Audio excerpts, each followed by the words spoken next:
Hello, welcome to episode 4 of Below 500. I'm Hunter, I'm Gooch. And I'm Wiz. and we are back again to entertain you with our outlandish takes and try not to be biased except for Wiz. Recently, the NFL released their schedule, and we are here today to give our takes on it, some of our favorite matchups, record predictions for our teams. So, what are some of y'all's favorite matchups coming in the 2021 season? So, I'll let Gooch go. Well, I was gonna say that I have not looked at the schedules for all teams because I have a full-time job and that's way too many games. All I've really looked at in depth is the week ones and the Patriots schedule. And like the big one I'm marking on the calendar for the Patriots is obviously Tampa Bay and then both of the Buffalo games. Yeah, if I'm hopping right into that bias, I've only really looked at the Cowboys schedule. And the games I'm excited for, of course, is Tampa week 1, New England, and Kansas City. Just because if we're doing good, those are some preview games there. Oh, y'all getting smacked by Kansas City. Patrick Mahomes going to be out by week 11. I hope so. I'm curious to see as the Arizona game is my favorite on the Texans schedule. That's if we go and win one game this season, I hope it's the Arizona game. But another one I'm looking forward to is the Miami game because Watson's still possibly going to Miami. So if he goes there, it could be a thing to watch, especially when Will Fuller's already there too. He will make us look like burnt toast. I'm surprised that there's 2 games on the Texans schedule you're excited about. Yeah, I mean, I'm kind of forced to say excited in this situation, but Do y'all have all your draft picks for next year? yes, we actually do. That won't last long. I feel like it will because I mean they have no reason to try to win now again. So now it's just building for the future. We have a good old Bridge and Tyrod. Bridge to what? A bridge to the Davis Mills project, I guess, or possibly Spencer Rattler. Spencer Rattler, he's ass. Oh my god! The whole class next year is ass. What am I supposed to be hyped for? Nothing. Wait 2 years for that Florida quarterback, Tony. He's gonna be pretty good. Kadarius Tony, look him up. He's pretty good. He had some highlights last year. They took Trask out sometimes in blowouts, and he did pretty good. But I just want to say that like the bridge to Davis Mills, like that's like the bridge to Terabithia where the girl dies at the end. There's no upside for Davis Mills unless you just get extreme. Like when's the last time other than like Dak and Russell Wilson that a late round pick ended up being worth the shit? Like I can't even think. I mean, the only thing like giving me a little bit of optimism is people around the league are saying that if he would have stayed in college one more year, he'd have been a top pick. But that's not really saying much because the class is so weak next year. I think it's also because he didn't play as many games last season because of COVID. Exactly. So he was one of the top prospects coming out of high school, and he wasn't able to play a bunch coming out in Stanford because COVID. So, but real quick, you mentioned Arizona a second ago, so I gotta get something off my chest. I was a big Arizona fan because I love Larry Fitzgerald. He's not on the team anymore, so I fucking hate him. And right now, tell me the Arizona Cardinals are not the Raiders of the NFC. I have zero. I don't believe in their hype at all, dude. Kyler Murray is so overhyped. They look better. You're just mad that he left Texas to go to Oklahoma. He was asked for A&M. And good for Oklahoma, and you're salty because Oklahoma had a better team, but like Kellen Mond comes in, he was better every year, and even better when we got Jimbo Fisher. Kellen Mond day one was better than. You can't say that the Cardinals don't have a higher ceiling than the Raiders. They do because they're so much better on paper. The Raiders were like what 7-3 at a point last year. I said this on a previous episode. The Cardinals' offensive line is the only thing holding that team back. I don't know. I think Kyler Murray is not that great. They have a great defense. They have a great wide J.J. receiver Watt. room this season. I mean, they have great pass rushers and corners. But, I mean, besides that, the receivers they're working with, you got Larry Fitz. I think he's back in his last year, isn't he? No, he's a free agent right now.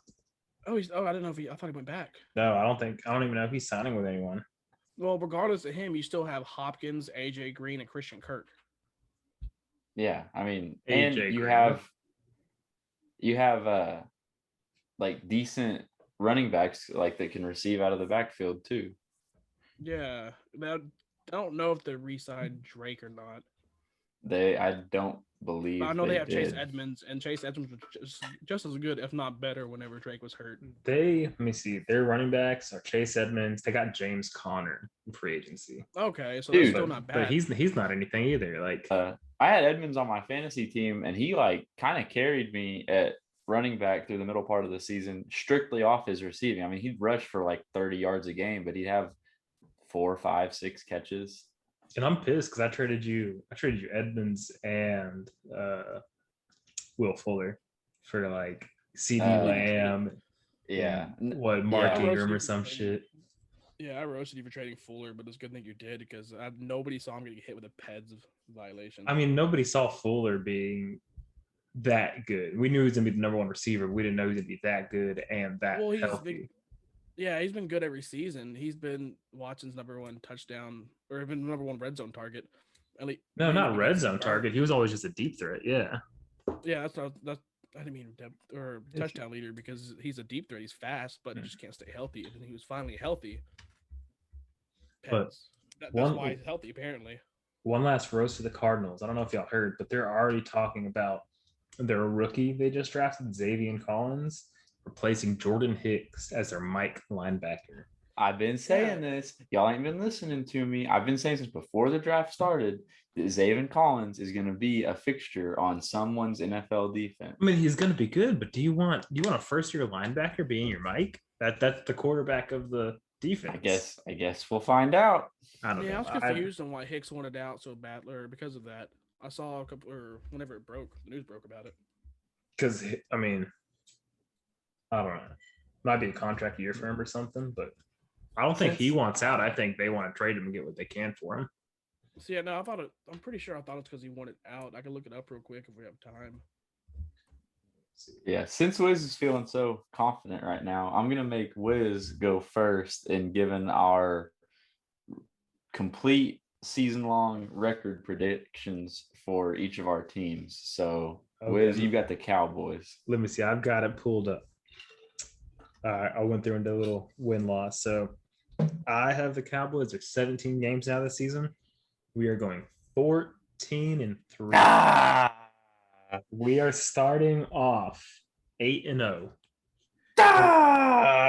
They're going to give the fans some worries by dropping back-to-back, first to the Falcons, then to the Chiefs. Then we're going to win 4 more straight, lose 1 more to scare the fans. All right. First of all, you got to go through your 8-0. Okay. We're beating the Bucks week 1, prove it game. Chargers, who cares? That team is all offense. They're Cowboys of last year. The Eagles, we're sweeping them this year. The Panthers, I'm not scared of Sam Darnold. New York, Daniel Jones does not scare me. The Patriots, I'm sorry, Gooch. The Cowboys are better than the Patriots. Are they? Got a bye week. Minnesota, then Broncos, beat both of them. But then we're going to face a really good offense in the Falcons. I think they'll be better this year. Say we drop that game close, then maybe next week lose to Kansas City 2 in a row, panic the fans. But then we come back, we win against the Raiders, the Saints, football team, New York Giants, lose 1 to the football team just to scare the fans once more, then finish the season with wins against the Cardinals and the Eagles. 14-3. God, y'all's division is so bad.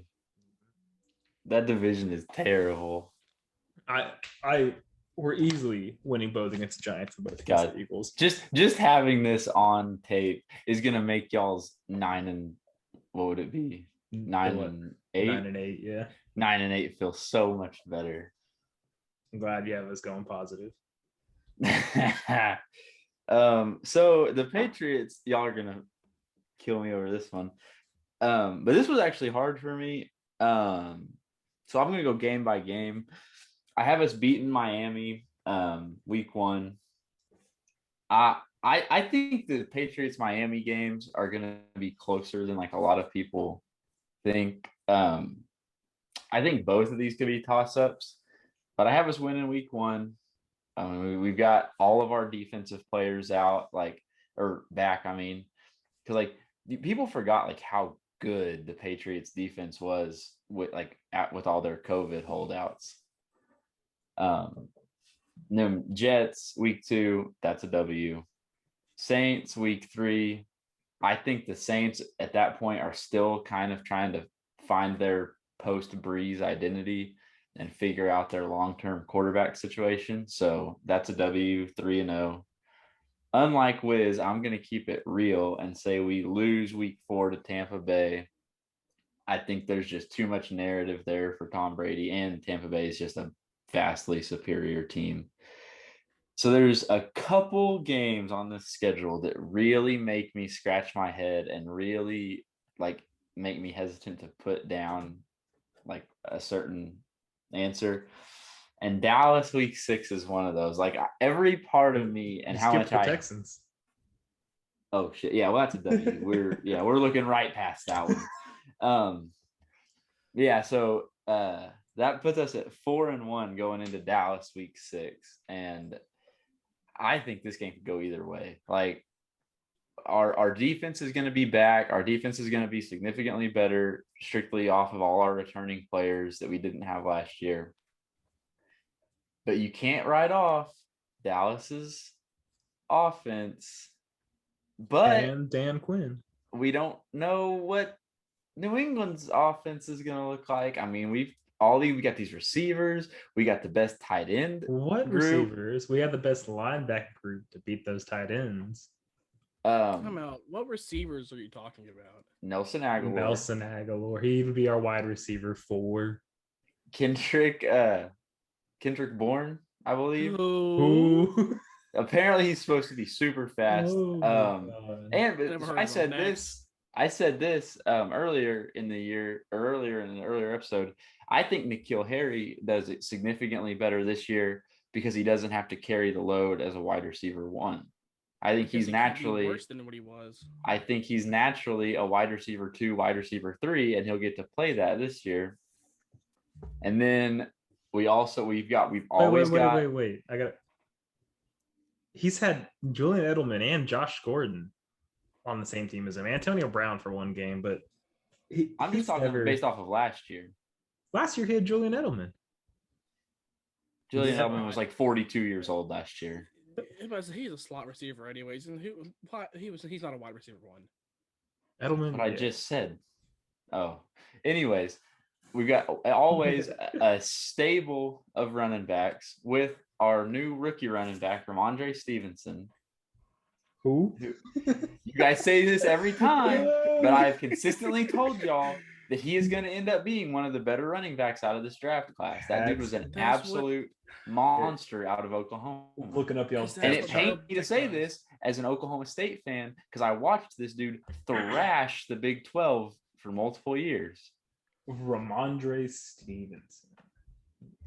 Like I said, off air, look up some highlights, familiarize yourself. The dude's got what it takes. So I literally have no can't decide where to go just for the sake of giving myself some wiggle room to be pleasantly surprised. I'm going to go ahead and give us the L against Dallas to put us at 4-2. Jets again, week 7, W. Chargers, W. Simply because I think our offense will be better than it was last year. And I don't think the Chargers defense is going to be that much better. So I think our decent offense versus their terrible defense is going to give us the win there. Carolina, Cleveland, Atlanta, all W's. Tennessee, is an L. I've got us splitting our home and aways with Buffalo. Those are super intriguing. I couldn't pick, so I just went ahead and split them. But overall, then I've got us winning out the last 4, which puts us at a super optimistic 13-4. So 1 game worse than the Cowboys. I have a 1 game question. worse So, than your pipe dream Cowboys, yes. Do you see yourself buying a nosebleed ticket for No. Brady's return? Oh my god. It's only He's- 1,400. He's walking. Buying a nosebleed ticket for what? The For Brady's Patriots, return.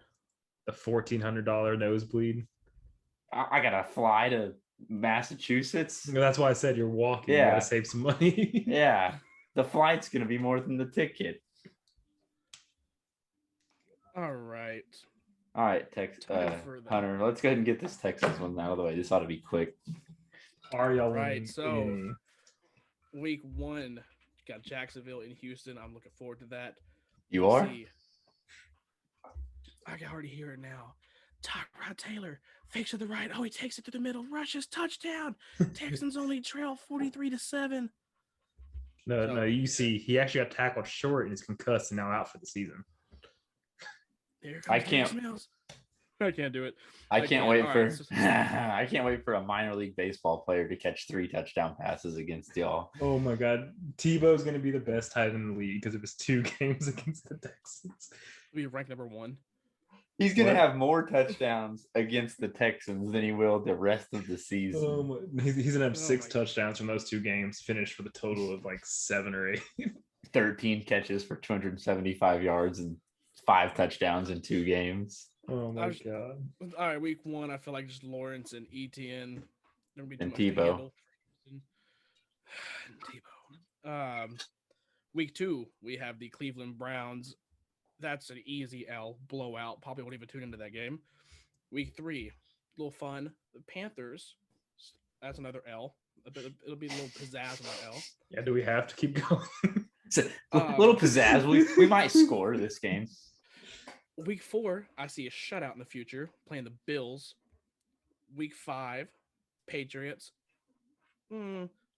Again, Houston Patriots versus New England Patriots. I see Houston taking an L, 0-5. We got the Indy Colts. The Colts are the Texans' dads. 0-6. Then we have the Cardinals, which I hope will be the Wizards takes and be the Raiders. I'll see us winning this one. So 1 No. 1-6. Kyler Murray is shredding y'all. We see JJ weeks- Watt's getting 10 sacks that game.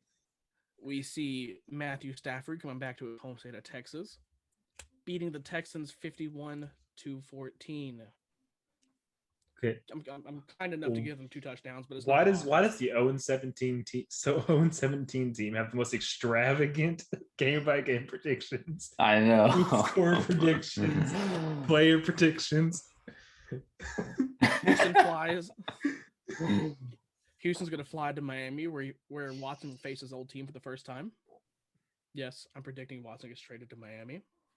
Oh, they're gonna score 60. Let's go ahead and speed it up. Titans, L. Jets, flirting with this one, but because it's Houston, L.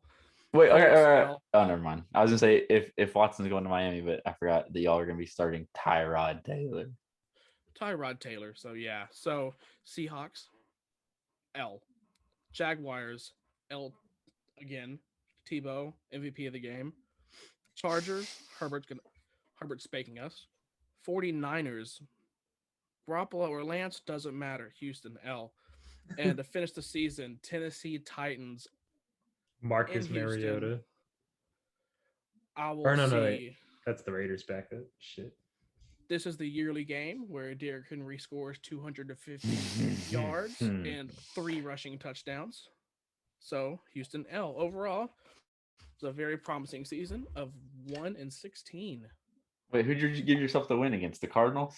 The Cardinals. Out of all the games in that schedule, that's the one. you That's the picked. only one I'm optimistic for. Oh boy. All right. What else Uh, do I see in my future? Suicide. Next. Let's see. Not a suicidal podcast. The Titans' backup QBs are Logan Woodside and Shone Kaiser. So which one is going to pass for 300 yards on the Texans Week 17? Deshaun Kaiser. I'd kill myself. I didn't even know Kaiser was in Tennessee. I thought he was still in Green Bay. Yeah, he was only there for like 2 or 3 years and got traded. He got traded to like a. Didn't he get traded to the Jags last year or some shit after? I don't know. think so. No. I think we're all pretty aware of the Jags backup quarterback situations in previous years. Yeah. We've gotten to see most of them. One kind of odd thing is a quarterback that I always wanted to see shine was Josh Dobbs. I don't know why, but I feel like given the Ugly opportunity, he had a bright motherfucker. future. Oh, fucking ugly. That God, dude's looks so like he fucking had ugly. Okay. Jesus. But All right, moving on. I have Travis Etienne and Najee Harris both have been reported as working out at wide receiver in rookie camps this week. I don't know how to feel about that. I put that in and I'm just it seems odd. Like I get the idea of having a dual threat like Le'Veon Bell or something, but then you have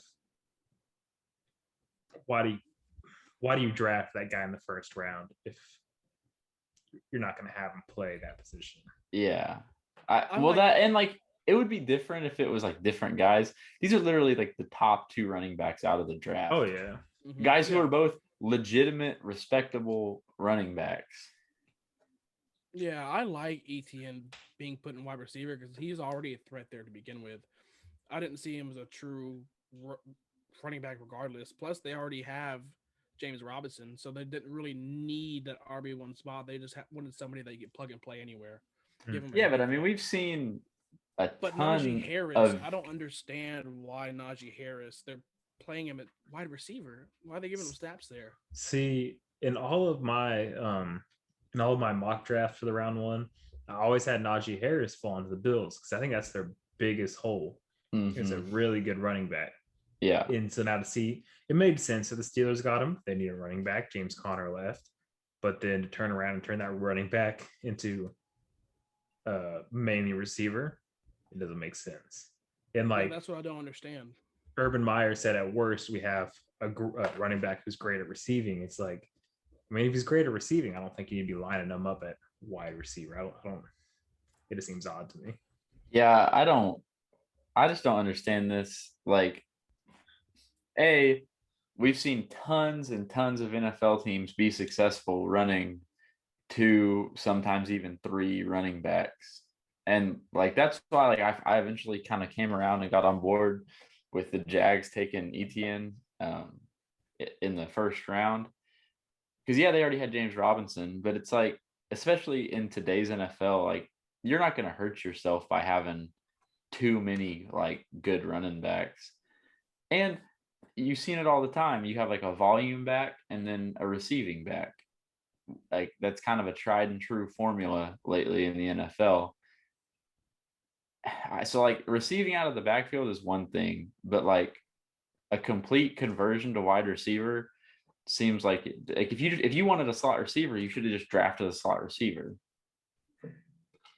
Especially with the 25th pick, there were still the majority of the like quality wide receivers on the board at that point. You could have gotten so much more. Yeah, one thing I've read is like, especially for the Steelers, I think it makes more sense for them doing it than the Jags because they've got no O-line. So there's gonna be times in the game where they have to put it out 5 wide. So I guess it would kind of be good if Najee Harris is good for that, but with the Jags already having a good dual threat running back, it just makes no sense. Yeah, I don't understand it. Like, unless this is like all just some real high level stuff that they're planning on for like really specific game scenarios, like that kind of situation. I just don't see you converting either one of those guys to a full-time wide receiver. No. And if it is a full-time wide receiver, why didn't you just draft a receiver? Exactly. It like doesn't make any sense. especially in a draft that was so stacked in wide receiver. And Mhm. real quick, while we're talking about wide receivers, it just clicked to me that the who is it the Giants drafted Kadarius Toney. Everyone saw it as a reach, but I wouldn't be surprised if he ends up being one of the best receivers out of this class, and I'm kind of pissed about that. He's gonna And light up just the just Cowboys. mark it on the tape. I think Kadarius Toney is one of the best receivers in this class. I think he'll be better than Don't say what you're about to Scott say. Smith, Okay, that's no. Who? I thought you were about to take a shot Devontae at. Smith. No, I thought you were about to take a shot at me. But Oh no. Devontae Smith, Marvin Jones Jr. Or no. Who do they? Fuck. The Lions receivers went all over the place this year. Marvin Marvin Jones Jones. is in Jacksonville. Yeah, he's in Jacksonville. Who's their other receiver? They got. Fuck. Who? The Eagles? No, the Giants got Oh god, they got the other free agent Lions receiver this year. There was Marvin Jones and Uh, who was it? damn Giants depth chart. I can't even think about it. Let's see, And let's see. for a correction towards the Cardinals, Cliff Kingsbury confirmed it that Zaven Collins and Isaiah Simmons will be the two inside linebackers, and that Collins will indeed be taking over the Mike Backer role. And so Jordan Hicks was given permission to look for a trade. Kenny Galladay. I think Darius Toney will be wide Oh, I receiver didn't- one over Galladay. I didn't know that My bad. Galladay left Detroit. Whoever their quarterback's name is now, I'm awful on names right now. Detroit's fucked next year. No, Detroit's got Jared Goff. Jared Goff It- is screwed. Where's Marvin Jones? Is he in Detroit or? No, he's in Jacksonville.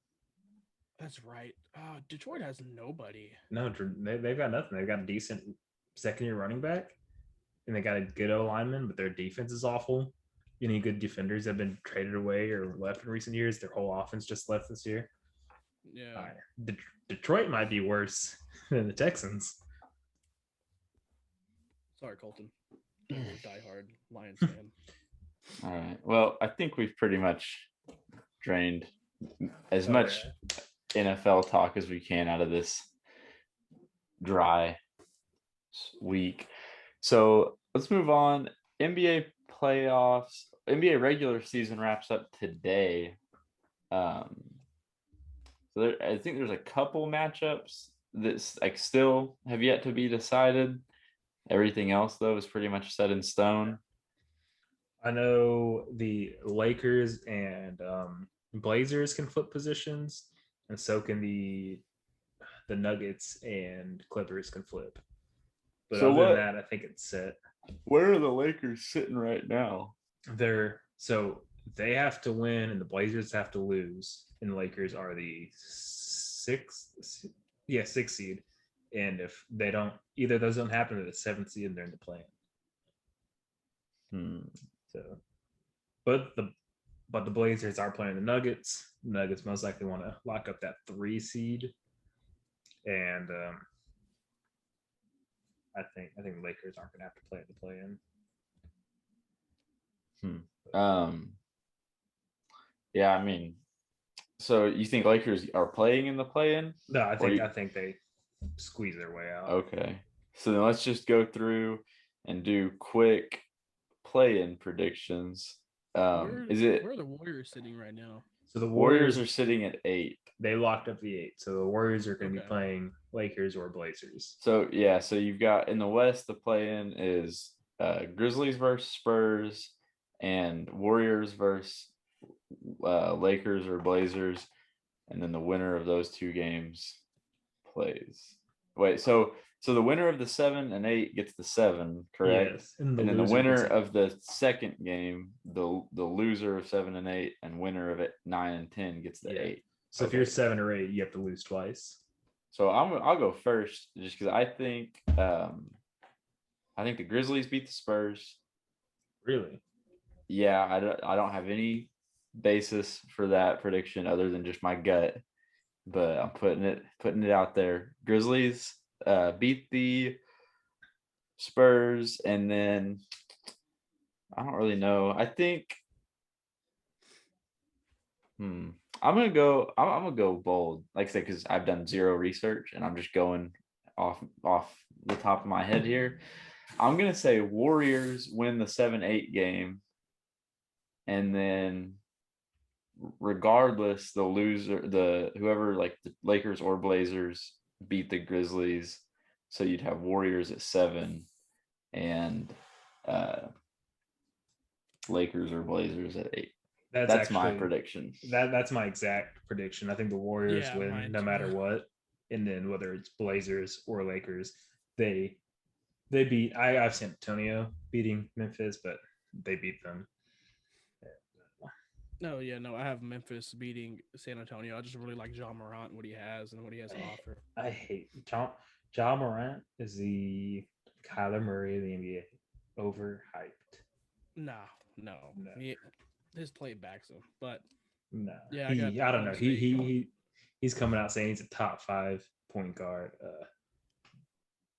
Not top. If 10 Golden State goes against LA, I'll see Golden State winning. But if it's Golden State and Trailblazers, I could see Portland giving them a run for their money. See, I think Golden State's been hot lately. Golden State. That they have been hot. That was one of the bases for my prediction, just strictly that they've won 8 of their last 10. No, it hurts. I can't ever count Damian Lillard out because he has that clutch factor. Okay, so let's move on to the East. Mainly, so that one's locked up. We've got Celtics, Wizards, and Pacers, Hornets. Pacers, Hornets. I think that one interests me more than the 7-8. I'm gonna take the Hornets just off of intrigue. I think I'm more interested in the Hornets than I am the Pacers. So I'm gonna go Hornets be over the Pacers, and I think the Wizards whoop the Celtics. Oh yeah, I've got the Wizards beating the Celtics too, because that sets up a nice Nets versus Wizards first round. So you got Harden versus Westbrook. With Nets Wizards sign me up for that. Wizards aren't winning, but that'll be fun. You get Russell Westbrook versus both of his two versus KD and Harden. I forgot about that. But then I have Charlotte winning too, because Charlotte was in play. They were going to play for the 4th seed, I think, before LaMelo went down. I know they've kind of been rocky since he came back. Yeah, but I think it's just one of those things when you look at a 1-game playoff versus a series. With LaMelo Ball, anything can happen. And then I have Charlotte then beating Boston to be the 8th seed. Oh, that's bold. See, so I wasn't sure about that one. That's what I want. I would love to see that. I just don't know which I think the Celtics have the potential to play that badly. But if the Celtics play halfway decent, I don't really know if the Hornets can get over the top like that, but it's definitely not out of the question. Yeah, it's hard to say when the Celtics play halfway decent, because as of late, it's very, very rare they play halfway decent. Exactly. Even when they were fully healthy, they would just drop games. I don't understand what their problem is, because they had a bunch of potential this entire season, but they just could not get it together. It's like they're not in sync or on the same page. They had a lot of COVID and injury issues here and there, so they never got. I get they never really got the chance to get in sync, but even when they were all healthy, you still, when you're playing a bottom team in the league, that's the game you're supposed to get it together, and they'd still drop some of those. So I have no faith in the Celtics. Okay, so kind of going away from the play-in, I'm gonna the West, the seedings don't really interest me that much. I think it's kind of mainly gonna fall pretty much along the lines. The good teams in the West are good, and the bottom seeds are just not as good. I think it's pretty straightforward. I am eyeing the Bucks and the Heat series. I think that the Heat have every chance to win that series. Of course they do. That would be a repeat of last year. I know, and just the 6 over the 3. Like, I think if there's gonna be any like notable upsets in like the first round, that's the one I'm putting Yeah, my the money Bucks are on. so suspect. I don't. I just don't see it. I don't know. I don't see them making it to the championship for sure. Yeah. But No, it's just, does because Miami have enough of a bench to last long enough to even make it through a 7-game series like that? if they did make it out of the first round, they would have to play more than likely the Nets in the second round. Yeah. And I'm definitely taking the Nets in that one. Yeah, neither Milwaukee or Miami have a bench that can match or stay together and put together a comeback or lead over the Nets whenever their starters are out. Yeah, I think I don't know. I'm pretty excited for the Knicks and Hawks series because See, so I'm not so much excited for that series, but you kind of beat me to it. I think like the Knicks are like my one team to watch, just given like their seed and where they're at. see, I think those teams match up like that's a fun matchup on paper because you have Trey Young, who's always fun, and then Capella is a good defender. And can he stop Julius Randle? If Capella can stop Julius Randle, then can the Knicks even have a chance of pulling this off? So, I have the Hawks coming out. I guess it's kind of an upset. They're only one game difference, but Oh, see, I have the Knicks coming out of that one. Yeah, I got the Knicks coming out, but the whole Eastern Conference is so much more fun to watch in the West. yeah, I think the West, like, for the first time in years too. So the West is weird because you have Utah and Phoenix at the top. I'm hoping for Phoenix to pull it out this year, but Utah and Phoenix are big question marks at being their first year at the top. And you have Denver and Clippers who should be better better competition for the rest, but you just can't really see it. And then Dallas and Portland, I don't see them doing anything. And then Lakers and Golden State, they're the teams I'm most afraid of in the entire West. And they're at the bottom of the. You're more afraid of the Lakers and Warriors than you are of the Jazz, Clippers, or Suns. Especially the Lakers, if you think so the Lakers could be 6, 7, or 8. That's where they can end up.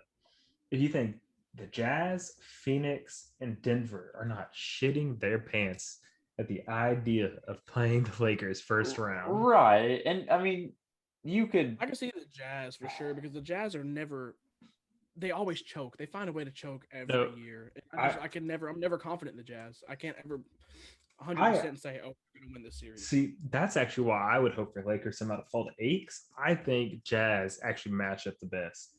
Gobert could stop both Drummond and AD, and just the Jazz are deep with 2 6 man of the year. Donovan Mitchell, is he healthy yet? I think he's supposed to come back for the first round. I don't know. Yeah, if he comes back, I think Jazz match up good. It could be the Lakers. My favorite team in the Western Conference is hands down the Suns. Oh yeah, I love watching them. I love seeing. It's a great comeback story from the poverty that they've had to deal with.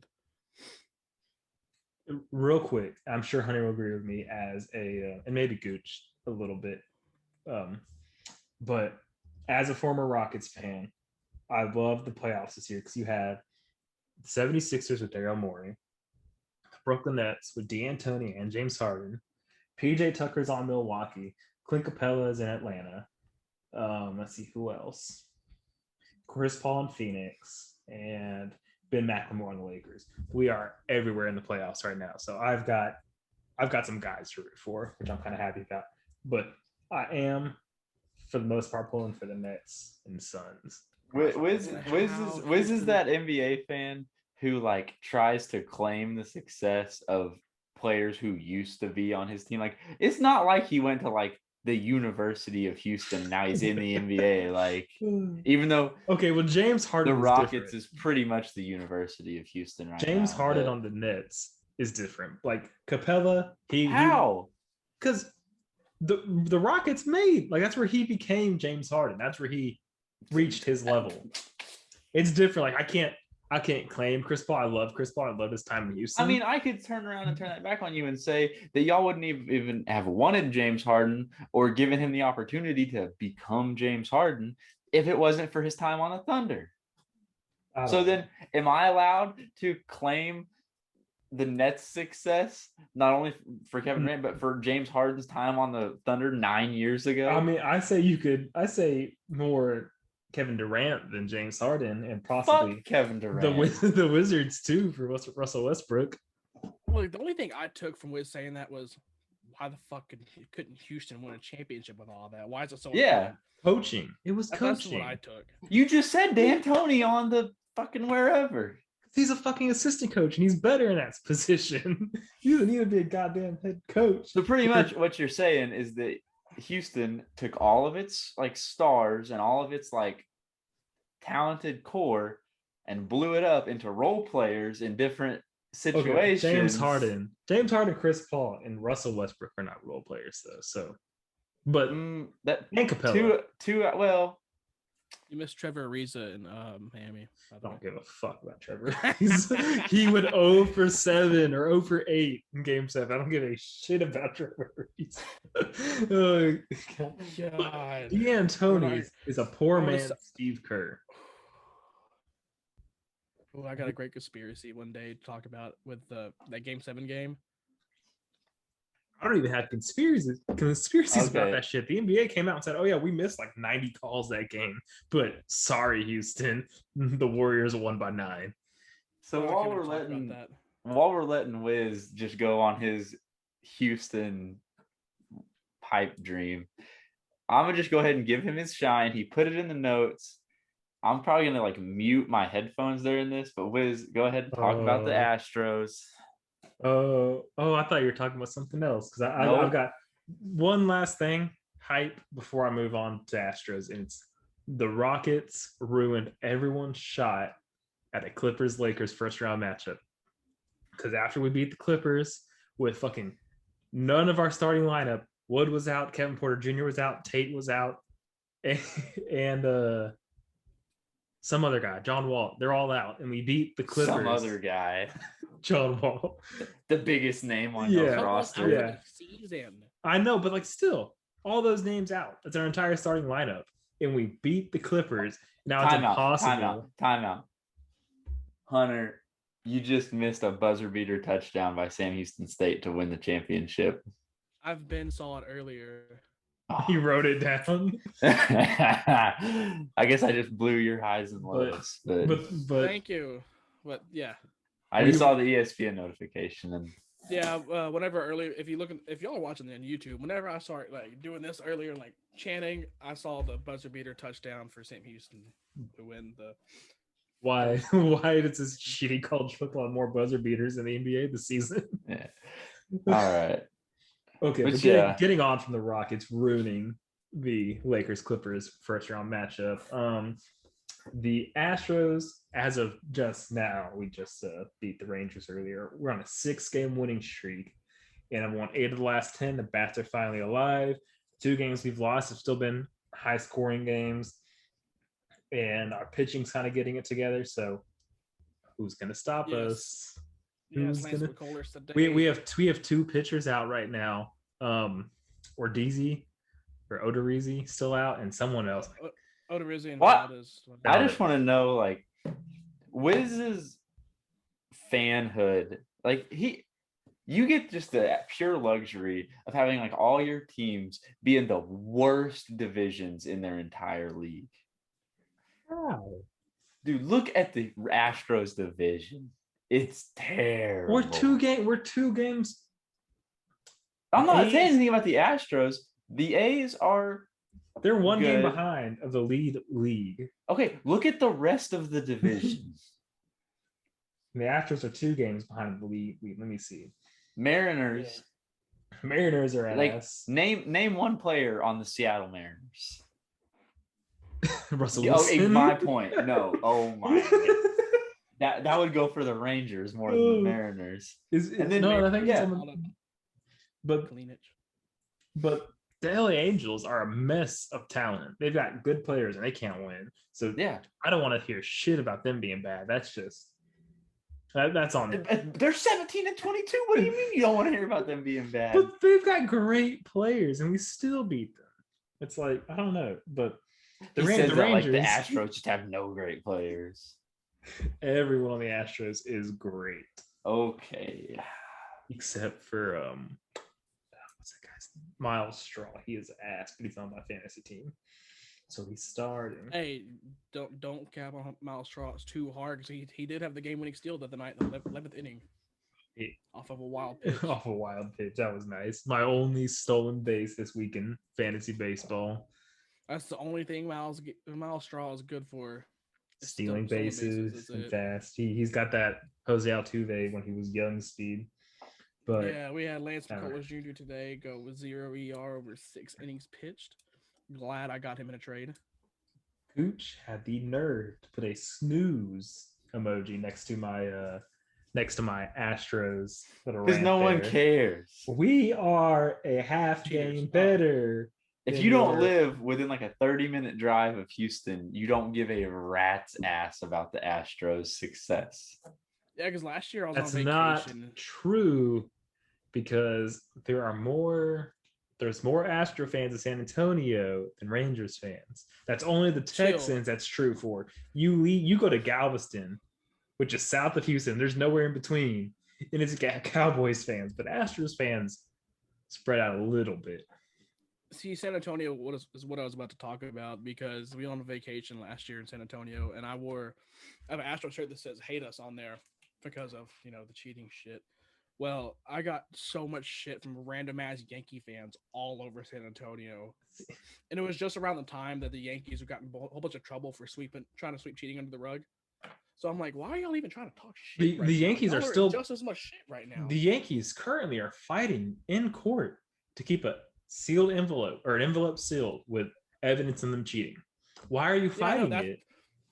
Yeah, that's whenever the news broke. That's whenever I was getting harassed in San Antonio. I'm like, bro, I'm just trying to have a good time at the mall. What the hell are y'all doing? But I guess while we're on San Antonio, have y'all heard about the Oakland A's actually want to leave Oakland? And one of the possible destinations, is San Antonio. And I think that city deserves it. Las Vegas probably, but San Antonio. San Antonio deserves a football team. They should have got the Raiders, the black and silver and the black and gray Spurs. That'd be nice. I really wanted the Raiders to go to San Antonio. San Antonio is a good market. So every time MLB expansion comes up in the news, like every other year, it seems like, and every time every ESPN baseball reporter releases their top 5 cities, and inevitably Oklahoma City is in every year, every single year, and it's because we have like a historic minor league stadium in Bricktown, which is, if you're not familiar with Oklahoma, it's not, Bricktown is not downtown, but it's like our historic like entertainment district type deal. You got a phenomenal minor league, but nice. No, actually nice. And with like 21st century internet. Guys. Oh yeah, so no, we've had plans, and the reason this gets thrown in is because the ballpark already exists. And we've had plans to renovate it and expand it into a major league ballpark for I think like 15 years.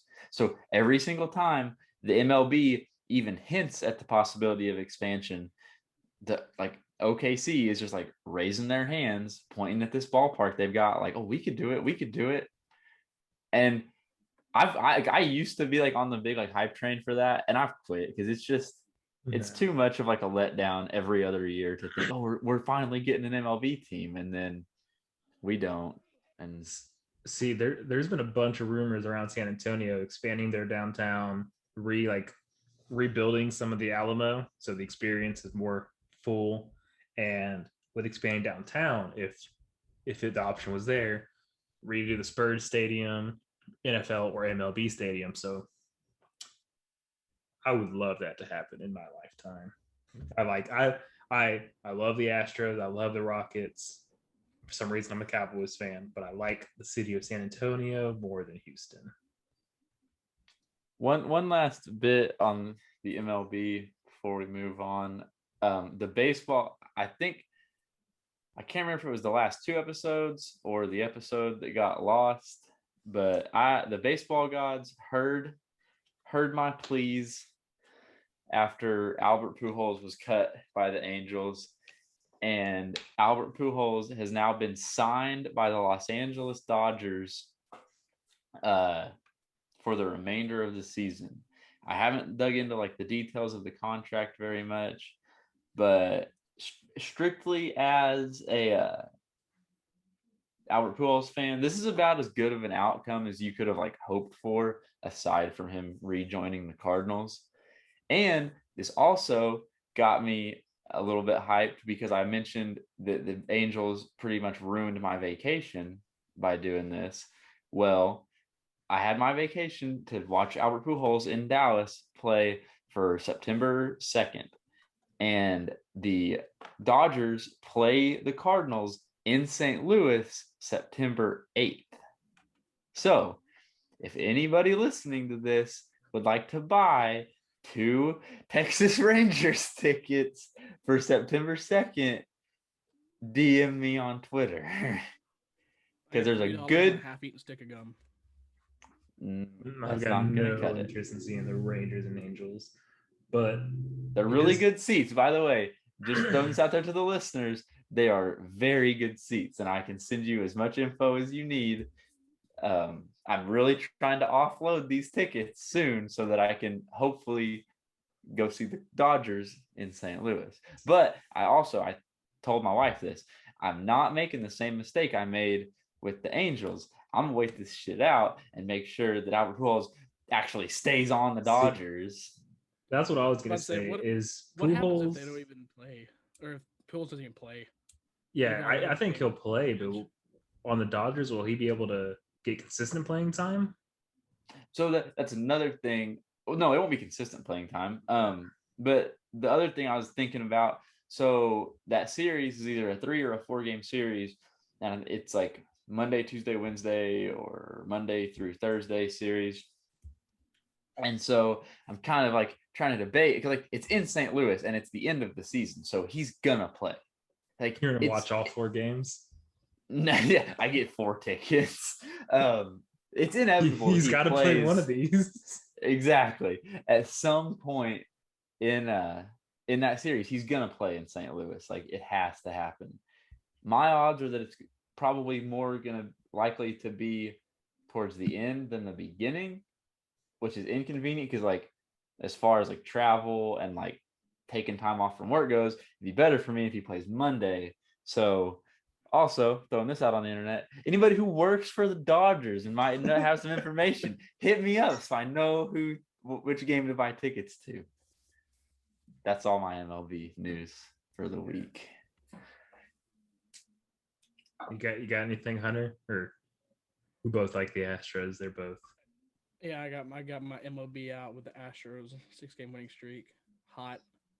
No one cares. How's your fantasy team doing with all Astros?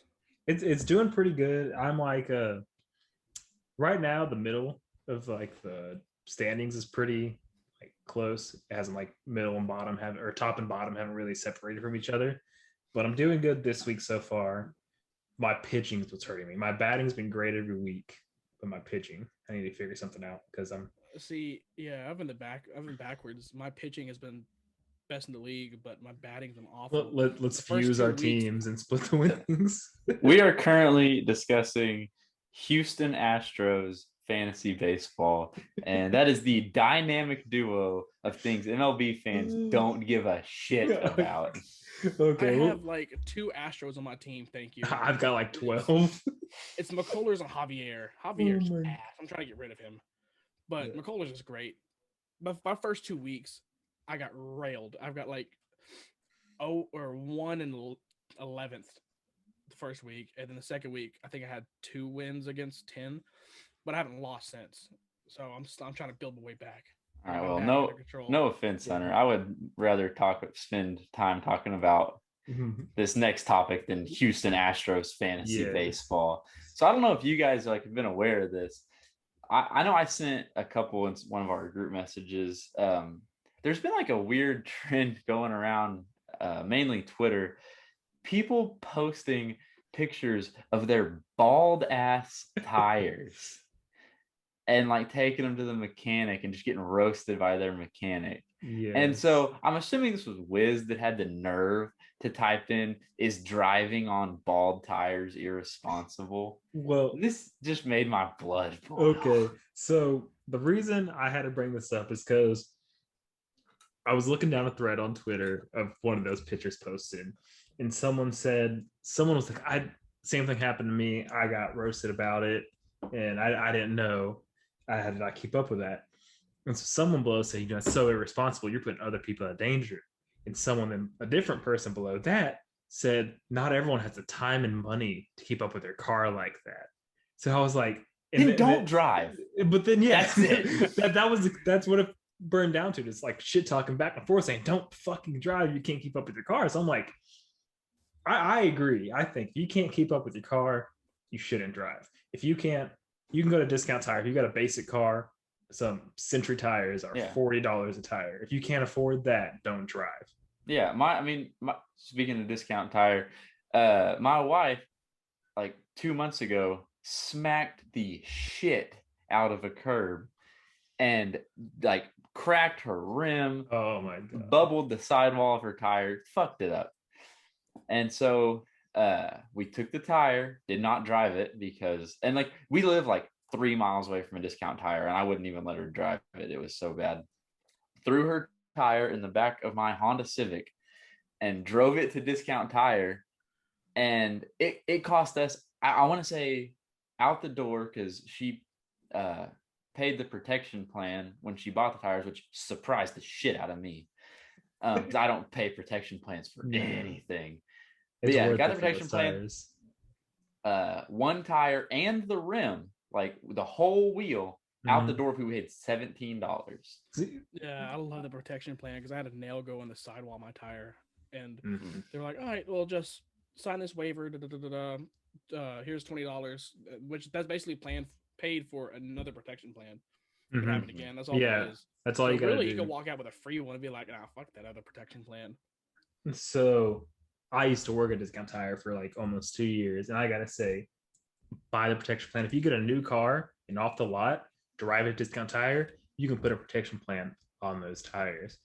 But if someone came in and one of their tires that looked perfectly fine had a flat and they wanted a flat repair, if we lifted it up and then noticed one of the other tires was bald or showing steel or anything like that, we couldn't even let them leave without buying a tire. It didn't matter if they didn't have money. We'd give them another shitty tire out in the back that was just not that bald.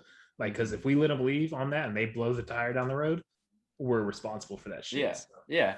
Like that's why like these Twitter threads and this like topic in our notes just made me so mad, because like tires, I get it. Tires are expensive, especially depending on what kind of car you drive. Like if you drive like a basic ass car, like Honda Civic, like my tires for that car were cheap as fuck. But if you drive like a nicer car, or God forbid a truck, your tires are going to be pricey. Like I get it, but it's so easy.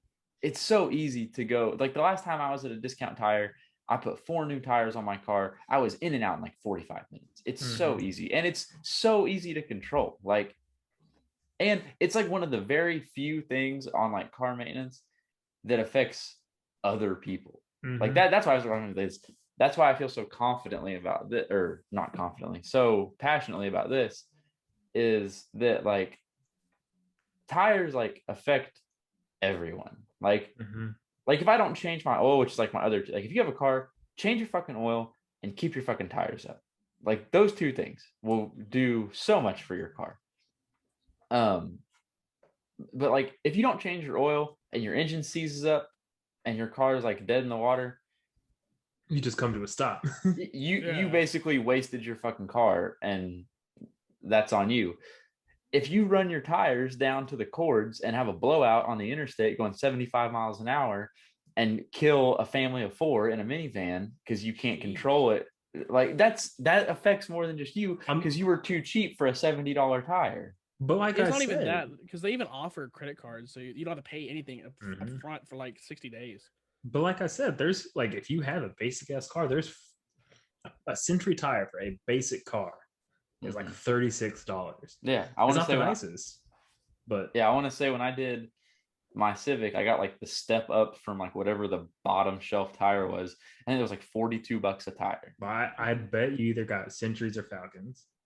I don't remember, but Jesus, my F-150 tires are 160 a piece. See, and that's fine. Like, but you keep up with it. And if someone had an F-150 Oh, yeah. and couldn't keep up with it, then sell your F-150 for a regular ass car and keep up with it. Like, get you Yeah, a no, I Ford make sure I Ranger. get the good tire because Ford Ranger tires go for like what, 80? I want to say I just priced one, and it you can get like bottom end tires for like 60. Well, if you want like highway tires, you can get them for like $40, Oh, really? 45, like 40 something. It depends. But if on you the want like size. all terrains, you're gonna look at like 60 to 100 something. Yeah, I have like size 19 all terrains. But yeah, so speaking of this, if you're listening to this, go out, pause us right now. We'll wait.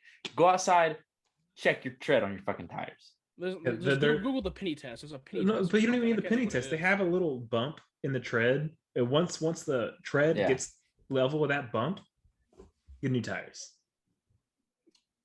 And just check your fucking tires. Don't If be a you shitty can person. see, if I see you on the road and I can see the fucking cords in your tires, Oh, that's it's on site. I will fist fight you in the parking lot of that I CVS. thought you were gonna say something else, and I was very concerned. no.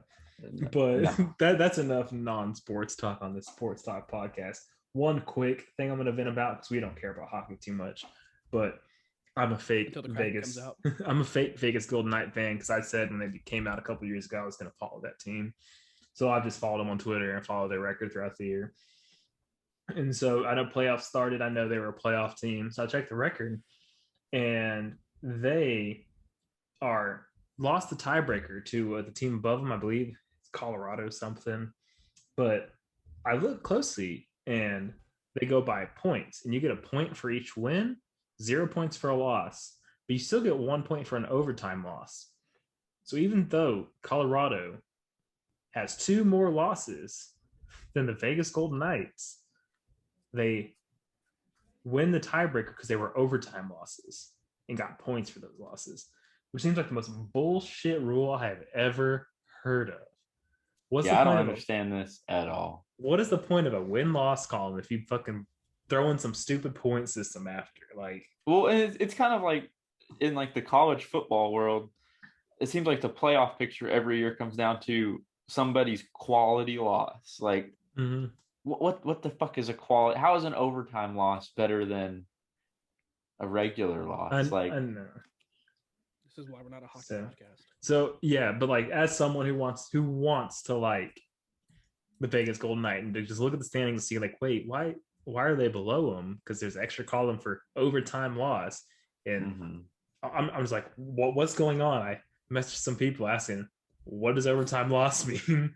And like it still counts as a point. I'm like, this is bullshit. And we need a hockey enthusiast to come on as a guest and just Colton. break it down completely. Because also, this is another thing. Just speaking of hockey stuff, I don't understand. Hockey has offsides.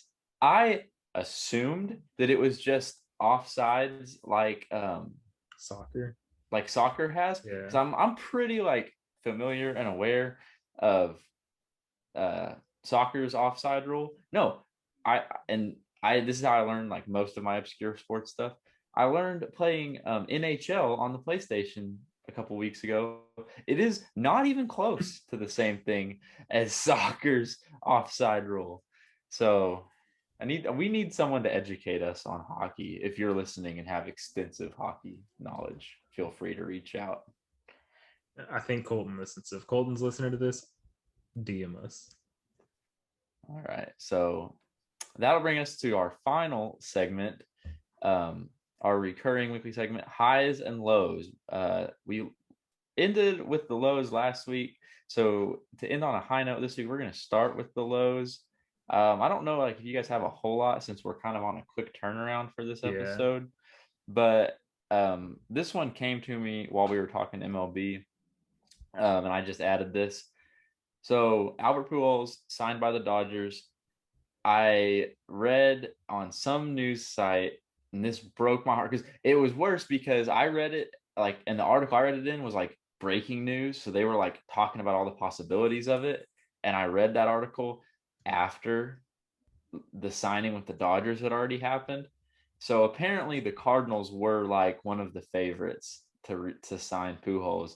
And Pujols' whole reason for leaving the Angels is because he wouldn't agree to a limited playing role because they had some young guys they wanted to play first base and he wouldn't get out of the way, so they cut him. Pujols agreed to the Cardinals to a reduced salary and reduced playing time as long as they would give him like a bonus or stipend or some kind of extra money for like a mentorship role, because the Cardinals are a pretty young team overall. And he did this because he said in this news article he wanted to be able to retire as a Cardinal.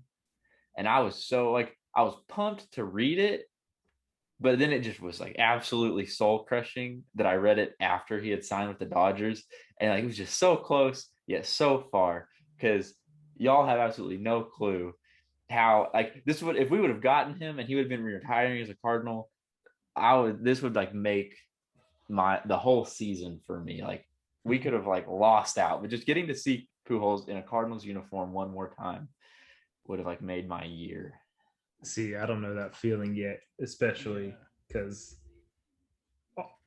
I don't think at this age I've had any greats leave and retire like Pujols gonna have the chance, because Romo and Des Bryant got forced out.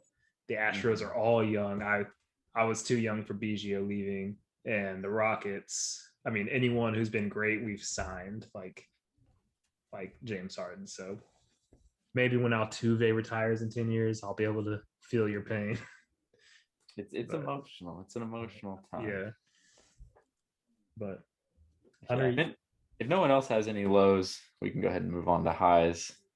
Yeah, So- I've got a great high that I've been looking forward to all week, and it almost turned into a low until the very last second. But Sam Houston State, they pulled it out and won 23-21, the FCS National Championships. They are the champions for the first time in school history. Been great.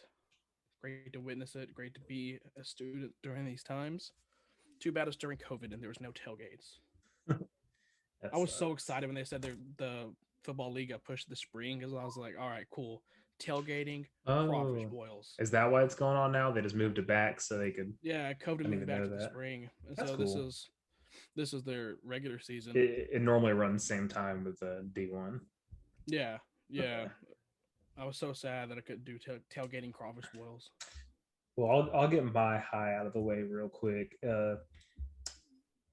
I'm finally like I kind of felt it today as I was looking at the schedule and the playoff seeding shaping up today. I'm finally excited and interested in the NBA. It has felt so stale this year, but knowing we're going into the play-ins next week and finally going to have those matchups, best of sevens, I am excited. But I think that's it. I guess if I throw one more high in, it's that last episode. I did not have to edit at all, and it was perfect. I'm gonna have to edit this one just a little bit, but last week was perfect. And I'll wrap it up. I left this out of NBA so that we could use it, so I could use it here. The Thunder wrap up their season tonight versus the Clippers, hoping for an L. I don't really think it matters at this point, but I'm not really sure. Like I bet the Clippers probably don't play any other players. Yeah, so Wiz sharing this screen right here. What do y'all see? Do y'all see the whole thing or just the lottery? Yeah, no, I see the whole page. And yeah, the Thunder, I have ran this exact website's lottery simulator at least probably 24 times. And every time except for I think literally one, the Thunder have gotten a top 5 pick. And I am like, this is literally our first good draft pick, like for me to be actually excited about any team's draft in a decade. I mean, being like the MLB draft does not matter. No. But then like, so this year in back-to-back sports, I get the Patriots have their highest draft pick in years and years and years at 15. And now my team is all but guaranteed a top 5 pick. possibly 2 top 5 picks, depending on how the Rockets pick Yes. shakes out. There is a good chance that whenever the NBA lottery comes around, Gooch is going to be very happy, and me and Hunter are going to be pissed. So, I am praying to all the sports gods that Houston falls out of the top 4. we're going to do one. Yeah, go ahead and run this lottery. Well, let's imagine this happens. I have not been excited for drafts. The Texans 2014 draft. They had the first pick just. Yeah, so this one that you just ran is pretty average to what I've been seeing. I mean, I've seen Oklahoma City sprinkled majority anywhere between 3 to 5 with a couple 2s and a couple 1s thrown in there.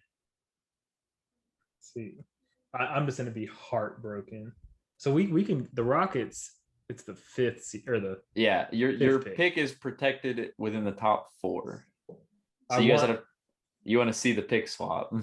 I want that top 3, but there you go. Yeah, so this right here, that's your dream. Lose my mind.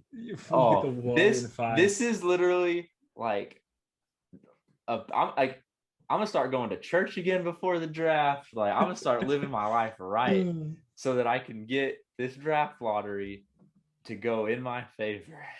Because this right here, this picture on the screen, is absolute best case scenario for me. See, the Rockets have all, as long as I've watched, we've with McGrady and Yao Ming, we were always in the playoffs. And when they left, we were making the playoffs, not making the playoffs, always that middle of the pack team, never getting the number 1 overall pick, and even close. But now this is the first year we've been bottom of the league in forever. And the only bright side is if we get a top 3 pick. And if we have to give it to you, Gooch, I'm going to be pissed. So in this situation, your pick would fall to 18. Oh my God. And we also get Portland's pick, but 21. So we could have, God, I'd be pissed. But yeah, I mean, so we can always package that trade up, but that's still, that hurts. We'll leave you guys with that image and call this a wrap on episode 4. As always, you can listen to us on pretty much any podcasting platform. Look up Below 500, as well as watch us on YouTube. All the social medias are going to be at Below 500 Pod. And if you are a loyal listener, feel free on any of those social media platforms. Send us in your questions. If you got anything you would like to hear talked about, our DMs should be open on pretty much all those. So follow us, reach out, share us with everybody. And that's it for this week. See y'all next week.